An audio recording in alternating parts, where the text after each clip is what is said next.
ముందు అక్కడ బీజేపీని బెదిరిద్దాం, ప్రధానమంత్రి పదవి ఎట్టా కాంగ్రెస్ పార్టీ వల్ల కాదు, చివరిలో మనం ఎవరో ఒకళ్ళం తెచ్చుకోవచ్చు అనేసి గేమ్ నడుపుతున్నారు. ఓ పక్కన మిగతా వాళ్ళతో స్నేహం చేస్తూ రాహుల్ గాంధీకి అత్యంత సన్నిహితంగా మెలుగుతోంది మమతా బెనర్జీ. అట్లాగే మిగతా వాళ్ళతో మాట్లాడుతూ అఖిలేష్ యాదవ్ రాహుల్ గాంధీతో సన్నిహితంగా మెలుగుతున్నాడు. కేజ్రీవాల్ అంతే ఉన్నాడు. ఇది చూసి రాహుల్ గాంధీ ఏమనుకున్నాడు, ఇక నేనే కదా అని ఆశపడ్డాడు. కరెక్ట్ గా టైం చూసి బాధ పెట్టారు వీళ్ళు.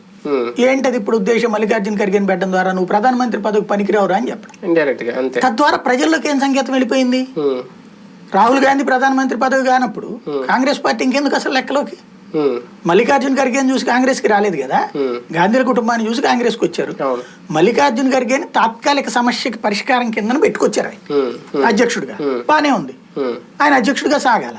ప్రధానమంత్రి అభ్యర్థిగా రాహుల్ నుంచొచ్చు కదా, వద్దన్నారు. కానీ ఈ టర్మ్ లో రాహుల్ గాంధీని పక్కన పెడితే ఈ గాంధీల కుటుంబం నుంచి వస్తున్న వారసత్వ రాజకీయాన్ని పూర్తిగా పక్కకు పెట్టేసినట్టే, సైడ్ చేసేసినట్టే. అట్లా అనడానికి ఏం లేదు. ఇప్పుడు మన్మోహన్ సింగ్ ని పక్కన పెట్టేది, మన్మోహన్ సింగ్ ని ముందు పెడితే పోయిందా, అక్కడ పార్టీలో ఎవడున్నా ఇప్పుడు పివి నరసింహారావు గాంధీల హవా. కాకపోతే అప్పుడు ఏఐసీసీ అధ్యక్షురాలుగా సోనియా గాంధీ ఉన్నారు, మన్మోహన్ సింగ్ ని పెట్టి. ఇప్పుడు కూడా ఇప్పుడు మరి ఖర్గే ఏం చేశారు కదా, ఇంకేముంది, పార్టీ పదవి లేదా, రేపు పొద్దున ప్రధాన అభ్యర్థిగా లేనప్పుడు ఇంకేముంది, గాంధీల కుటుంబం పేరు కూడా ఆవిడే కదా.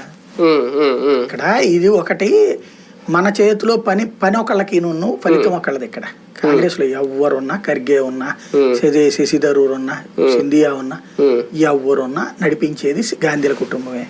మన్మోహన్ సింగ్ ఉంటే మన్మోహన్ సింగ్ పరిపాలన చేశాడా, లేదు కదా. ఖర్గేదైనా మన్మోహన్ సింగ్ ఉన్నా ఈవిడే అనుకున్నాడు. కాబట్టి అక్కడ కాంగ్రెస్ లో గాంధీల కుటుంబం పక్కకు పోయేదే ఉండదు. వీళ్ళు ఏంటంటే ఈ మాట ప్రెషర్ తీసుకొస్తే అప్పుడు వీళ్ళల్లో ఎవరో ఒకళ్ళని ప్రధానమంత్రిని చేయడానికి ఒప్పుకోవాలి కాంగ్రెస్. మెయిన్ కాంగ్రెస్కి వచ్చిన సమస్య ఏంటంటే దేశవ్యాప్తంగా బీజేపీ వర్సెస్ కాంగ్రెస్ పార్టీ 200